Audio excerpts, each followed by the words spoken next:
mga kapatid po nating PBA fans, inaasahan magiging dikdikan ng labanan ng Barangay Ginebra San Miguel at TNT Tropang 5G ngayong gabi. At isa nga sa inaabangan ng fans ay ang tapatan ni na Tropang 5G import Bol Bol at Gin King star Justin Brownlee. At live mula sa SM Mall of Asia Arena na nasa frontline ng balitang yan si Ian Suyu. Ian, bukod sa mabigat na tapatan ni Brownlee at ni Bol Bol, ano pa ang dapat abangan ng PBA fans mamaya? Andre, mainit na sagupaan nga ang inaasahan ng mga PBA fans ngayong linggo dahil magtatapat ang powerhouse teams ng PBA. Yan nga ang Barangay Ginebra San Miguel at ang TNT Tropang 5G sa pagtatapos ng elimination round ng PBA Commissioner's Cup dito sa MOA Arena.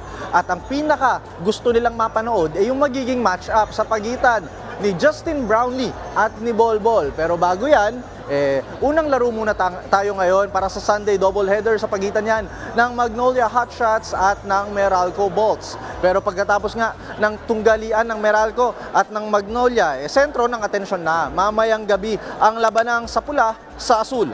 Bit-bit ng Ginebra ang kanilang 8-3 win-loss record. Sigurado na ang Gin King sa twice-to-beat advantage pero nais nilang sungkitin ang panghuling panalo para mas maganda ang kanilang pwesto pagdating ng playoffs. Inaasahang muling pangungunahan ni Brownlee ang opensa ng Ginebra. Yun nga lang, literal na higante ang makakatapat nila sa Tropang 5G with NBA veteran Bol Bol. Despite shaky performance ng Tropang 5G, may 6-5 standing sila ngayon at may chance pang tapusin ang elimination round with 7 wins. Literal na biggest asset nila ngayon, ang NBA veteran na kamakailan lang kumamada ng 45 points and 12 rebounds kontra Magnolia. Dagdag mo pa dyan, yung kanyang 50-point outburst over Titan Ultra. Andre, alam mo nga, naisip natin ngayon, no, si Justin Brownlee, yung isa sa mga pinakamaliit, no, na import ngayong komperensya, samantalang si Bol Bol naman, on the other end, nasa pinakamatangkad.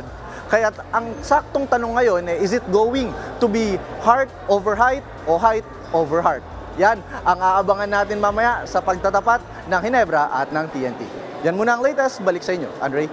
Maganda nga yun, Ian, no? Isang, ano ba si Brownlee? 6'4", 6'5"? Tapos si Bol Bol, 7'2", 7'3". So, magandang labanan yan. Pero alam naman natin, maraming fans si Bol Bol. Pero mahal na mahal ng Pilipino si Justin Brownlee. Ginebra TNT, abangan yan mamaya. Live mula sa SM Mall of Asia Arena sa Pasay. Maraming salamat, Ian Suyo. Mga kapatid, Andre Felix po. Iba na ang may alam at may pakialam sa panahon ngayon. Para po sa tuloy-tuloy na balitaan sa Frontline kahit weekend, mag-follow at mag-subscribe na sa social media pages ng News 5.